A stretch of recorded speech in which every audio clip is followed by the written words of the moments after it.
श्री सद्गुरुवे नमः। श्री परमात्मने नमः।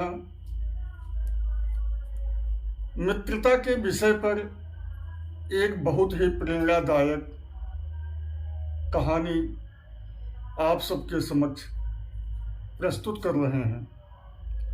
एक राजा थे। वह अपने राज दरबार में एक दिन सभी लोगों से, समस्त राज दरबारियों से पूछे कि आपके कितने मित्र हैं। तो सभी ने उत्तर दिया।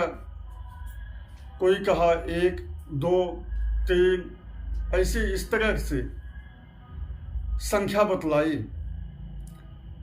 लेकिन मंत्री महोदय चुप थे। मंत्री से राजा ने पूछा कि आप क्यों चुप हैं? आप बताएं कि आपके कितने मित्र हैं। तो मंत्री ने हंसते हुए कहा कि हमारे 1.5 मित्र हैं।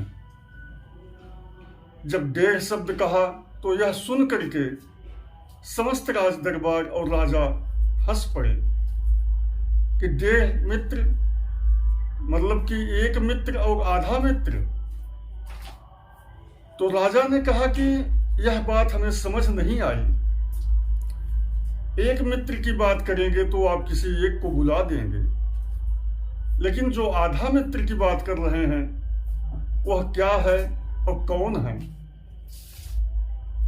तो मंत्री ने कहा कि हाँ, वह मित्र ही आधा है। कहें क्या उसके ऊपर के अंग नहीं है शारीरिक, या नीचे के अंग नहीं है, कमर से निचले हिस्से कटे हुए हैं? कहें ठीक है, आप उसे देखेंगे तो जान जाएंगे। तो कहने लगे कि ठीक है, उस आधे मित्र को बुलाया जाए। तो मंत्री ने कहा कि नहीं, ऐसे नहीं आ सकते। हमें आपसे कोई अकेले में सलाह मशविरा करने के बाद ही उस मित्र को निमंत्रित कर सकते हैं। राजा तैयार हो गए और जाकर के कह दिए कि ठीक है, आप बुलाएं। तो मंत्री ने कहा कि आप राजा से सलाह की करी। उन्होंने कहा कि आप हमारे फांसी का संदेशा पूरे राज्य में बुलवा दीजिए। फांसी का संदेशा, इस सूचना को समस्त नागरिकों को सूचित करिए कि मंत्री को इस तिथि में, इस दिन फांसी की सजा प्रदान की जाएगी। राजा ने कहा ठीक है। इसी तरह राजा ने पूरे राज्य में ढिढोरा पिटवा करके मंत्री की फांसी की तिथि घोषित कर दी। जब मंत्री महोदय की फांसी की बात आई तो समस्त राज्य से उनको चाहने वाले बहुत सारे लोग राज दरबार में आए और राजा से अनेकों प्रकार की प्रार्थना याचना करने लगे। जब उस समय प्रार्थना और याचना की जा रही थी तो राजा पर कोई भी असर नहीं था। राजा ने कहा कि जब सजा का ऐलान हो गया है, सजा घोषित हो गई है, तो फांसी तो होकर रहेगी, नहीं तो पूरे राज्य का कानून संदेह के घेरे में आ जाएगा। कानून सबके लिए बराबर है। राज्य का नियम सब पर लागू होता है, क्या मंत्री, क्या सेनापति और क्या राजा। लोग धीरे धीरे निराश होकर के चले गए। तो जो एक दिन बाकी था, उस दिन मंत्री से जाकर के राजा मिले। मंत्री को कारागार में दिखावटी तौर पर बंद कर रखा था। कहें कि आपने आधे मित्र की बात कही और पूरा राज्य लगभग आपके लिए पलट कर आ गया। किसी ने कहा कि सजा को कम कर दिया जाए, आजीवन कारावास में बदल दिया जाए या माफ कर दिया जाए। इस तरह से आपके चाहने वाले अनेकों याचना प्रार्थना हमारे समक्ष किया, लेकिन हमने उसके लिए नहीं तैयार हुए। तो आप तो एक मित्र का आधा मित्र की बात कही थी, और इतना बड़ा जन समुदाय आया कि कैसे हम कहें कि ये आधा मित्र थे।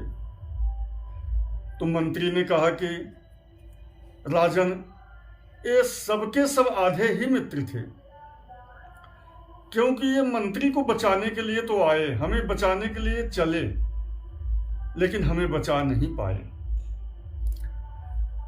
यदि कार्य को पूरा न कर सके, अधूरे कार्य को किया, तो ये आधे ही मित्र हैं, ये पूरे मित्र नहीं हो सकते। फिर राजा अत्यंत प्रसन्न हुए और कहने लगे, उनकी जिज्ञासा बढ़ी कि तो फिर आप एक मित्र को बुलाइए।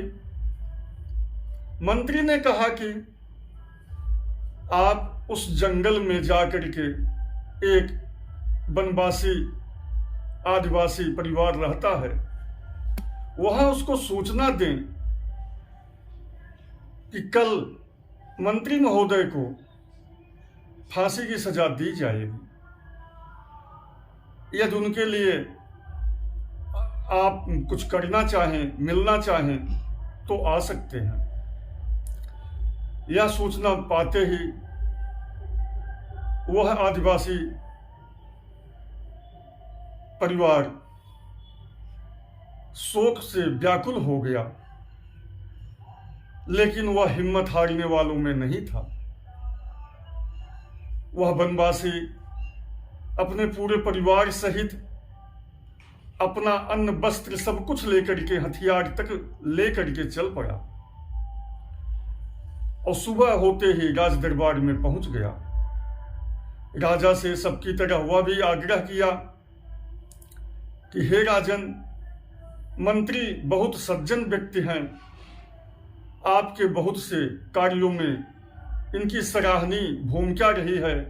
राज्य विस्तार से लेकर के राज्य संचालन समस्त कार्यों में इनका सहयोग रहा है, और प्रजा के हित के लिए भी मंत्री समय समय पर सराहनीय भूमिका निभाते रहे। आप इनके अपराध को क्षमा करें और इनकी फांसी की सजा को माफ कर दें। जब राजा नहीं तैयार हुए, वह वनवासी पहले से ही योजनाबद्ध तौर पर अपने परिवार को लेकर के आया हुआ था। वह धीरे धीरे राज सिंहासन की तरफ प्रार्थना करते हुए आगे बढ़ता गया। जब सिंहासन के नजदीक पहुंच गया, तो वह अचानक ही अपने कपड़े से शरीर में छिपाए हुए कटार को निकाला और दौड़ करके राजा के गर्दन पर लगा दिया। राजा उस समय राज सिंहासन से गिर गए। पूरे राज दरबार में सैनिक जो थे वो तलवार लेकर के आगे दौड़े, लेकिन उसकी योजना के अनुसार उसके बच्चे मोर्चा संभालने के लिए आगे पहले से तैयार थे। जब देखा कि सैनिकों ने कि राजा का प्राण संकट में है, वो हथियार डाल दिए। उस वनवासी ने कहा कि राजा, आप माफ कर दो इन्हें, नहीं तो हम आपका गर्दन काट देंगे। राजा घबराए और राजा को बंदी बना लिया उस वनवासी ने। उसने कहा कि हमारे जब जीते जी, हमारे रहते हुए मंत्री महोदय को कोई फांसी पर नहीं चढ़ा सकता। वह उन्हें बंदी बनाकर राजा को कहा कि आप हमारे पीछे सैनिक न लगाएं, और जंगल की तरफ लेकर के चल पड़ा। और मंत्री को भी राज दरबार में लाने की आज्ञा दी। राजा ने आदेश किया कि मंत्री को राज दरबार में लाया जाए। मंत्री को लेकर के वह बनवासी और राजा को बंदी बना करके आगे निकल पड़ा। सैनिक पीछा नहीं किए। जंगल में बहुत दूर जाने के बाद मंत्री ने कहा, हे बनवासी, आप राजा को छोड़ दें, हमारे प्राणों को अब संकट नहीं है। उसने कहा, नहीं, जब तक आपको सुरक्षित हम नहीं रख लेंगे तब तक इनको नहीं छोड़ेंगे। फिर मंत्री ने कहा कि नहीं, यह एक नाटक था, हमें कोई भी फांसी की सजा नहीं हुई है। यह एक नाटक के तौर पर मित्रता को परखने के लिए यह खेल खेला गया। फिर राजा ने कहा कि ठीक है,